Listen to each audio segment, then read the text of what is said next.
What's up, SnEaKyNation? SnEaKy-P here, chilling on Madden 17, getting ready to start the San Francisco 49ers franchise. But before I do, I promised you guys a slider video, and this is going to be it. So, little disclaimer before I show them. First and foremost, these are only my sliders. Now, everybody has a very different skill level. Sliders that work for me might not work for you, and vice versa. The other thing is these sliders are not set in stone yet. This is simply the base set that I'm going to start off with. I've played enough games with these sliders to really kind of like the feel of them. I've gotten very realistic scores, realistic stats, but there's still some tinkering to do. That is something we'll probably take care of throughout the preseason and as we go along with the series. But for right now, I am very much liking these. The other thing to keep in mind is these sliders are working for me on 15-minute quarters. They might not work on 12-minute quarters.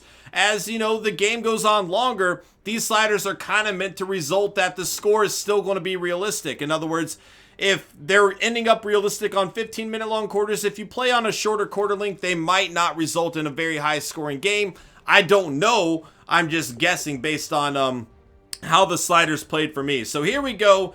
Gameplay sliders. So for the player skill, QB accuracies at 33, pass blocking 5, wide receiver catchings at 47, run blocking 20, fumble 65, pass defense reaction time, and pass coverage both at 100. This might seem like a very high number, probably because it is a very high number. However, again, playing on 15-minute long quarters, the way Madden works is it's typically tilted in the offensive direction. Therefore, you kind of have to overcorrect to make sure defenses are still playing defense on 15-minute long quarters. Otherwise, you have a very high scoring games like we saw in Madden 16. I very much would like to avoid that happening all the time in Madden 17. Now, we're still going to have some games where maybe the scores get a little bit out of hand, but for the most part, I want realistic games, you know. It is realistic that a game gets very high scoring from time to time, but not on a week-to-week basis. So I'm trying to make sure these sliders reflect that. Interceptions going to be set at 45, tackling at 60.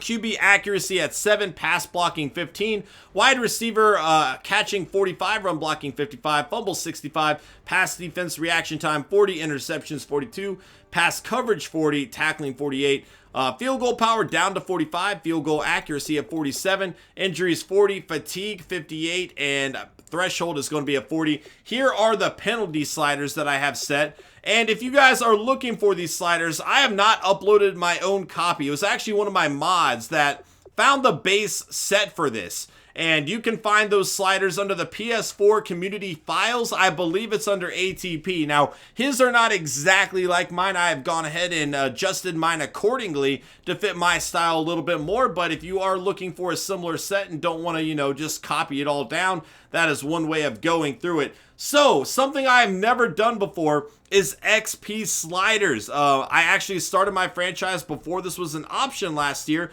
so I never really got to get too much into it. But here's one thing I did not know, and that is that these sliders only affect the computer. They do not affect the way your players gain XP at all. So what these sliders are basically doing, making sure the computer players are progressing kind of at the same rate that you are doing. And so this is to make sure that computers have superstar players, Pro Bowl players, good starter players, average starter players, so on and so forth. It should all play out that way. And, you know, that's going to increase the competition in the league, which is something I am very much looking forward to. So quarterbacks 90%, halfbacks 216%, tight ends 140, wide receivers 260, fullbacks 200, tackles 270, guards and centers both at 300. One thing I will say is it's recommended that you upload or the player computer progression is only at end of season, not every 4 weeks, not every week, only at end of season for these to really take effect. Defensive ends 120, defensive tackles 200, middle linebackers 110, outside linebackers 96, cornerbacks 220, free safeties 160, strong safeties 110, kickers and punters both at 300. So again, I have not tested those out. I know nothing about the XP slider, so I went to Operation Sports to find them, and it was created actually by TDog3782. So I will have a link to his sliders in the description below, as well as the links to all my social media stuff if you guys would like to stay in touch with everything SnEaKyNation. But those are going to be the sliders to start off the franchise. Again, what works for me might not work for you, but I hope they do. If they don't work for you, I'm sure there's something else out there that will be perfect for y'all. But I am looking forward to it. So, without further ado, we are getting ready to start the franchise. The very next video is going to be the 49ers taking on the Houston Texans, and I will see y'all there. Later.